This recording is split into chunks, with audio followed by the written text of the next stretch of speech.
This is KUGAN CASSIUS for IFL TV in association with MTK Global. We're in Manchester here for a new era. All the way from across the pond, Mr. Virgil Hunter. How are you, mate? They still call it the pond. Across the pond, yeah, that's what. It's more like a lake. The hours it takes to get over here. Yeah, too many hours. It does. We went across Iceland. That's not a pond. Virgil, obviously we know you're with NICOLA Adams now. What did you make of her pro debut tonight? I thought it was a good debut, and the pedigree showed, particularly in the third and fourth round. And you know, to be fair to her, she has to make a transition just like everybody else. No matter what you've done in the Olympics, the professional game is different.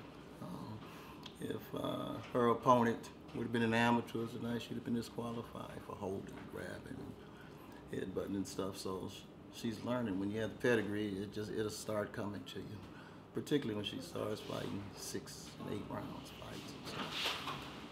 I'll ask you about how the involvement with you and NICOLA Adams first come about. She came to my gym, she and Marlene, and you know, they just looked me in my eye, and I mean, they were so convincing. I mean, I couldn't say no. I just couldn't say no. You know, NICOLA has she has a way of looking at you and smile at you. You just can't say no. So, also, I support women in boxing, and why not get the best if they you know, think enough of you to work with you. Why not?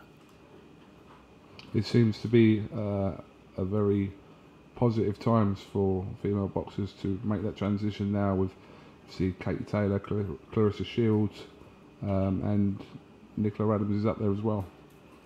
I think they're the pioneers of a phenomenon there to be apparent in the next 5 to 6 to 10 years. You'll see a lot of girls following their footsteps. They're the pioneers. They're the ones that you'll see 10 years from now, all the young girls who are Olympic champions and professional champions paying homage to.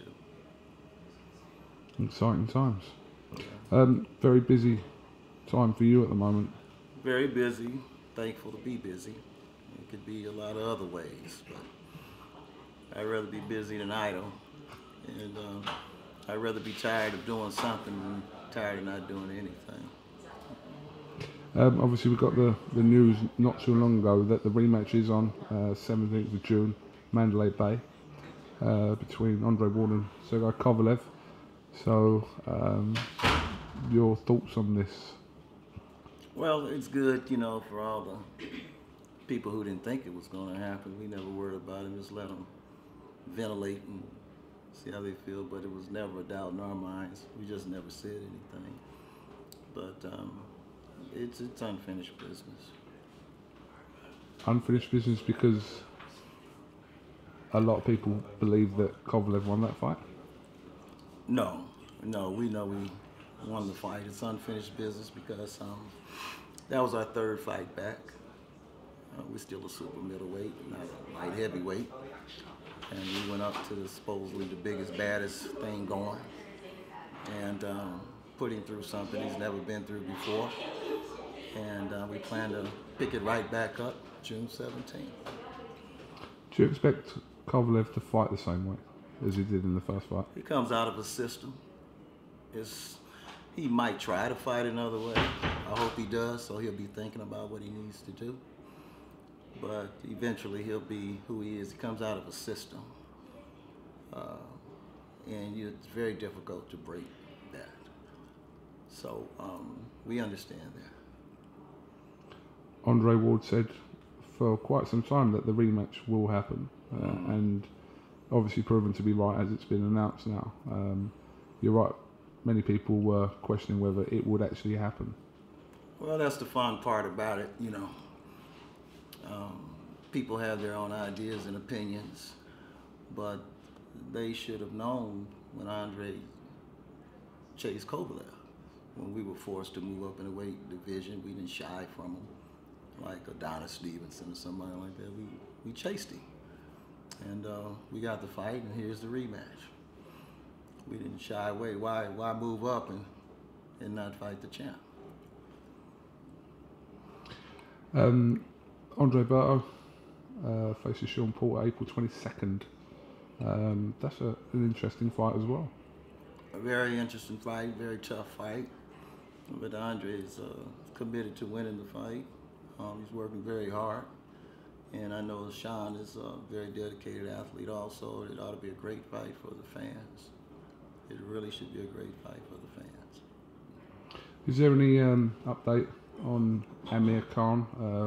We were kind of obviously expecting the fight with Pacquiao to happen. That doesn't look like it's going to happen in the immediate future. Pacquiao seems to be fighting Jeff Horn again. Not again, but it's been announced again, if you like. But any update there on AMIR? I think the safest thing I can say on Amir's behalf is that he will fight twice this year. When do you anticipate the first date being? Well, hopefully we'll be hearing something very soon. Any chance of him fighting that fight here in the UK or not? I have no idea. I know he mentioned something about it, but if it does, it does, you know. But so far, I haven't heard anything about making the UK the priority for his next fight. It'd be great if he does fight over here, because just we'll get you back over here, Virgil.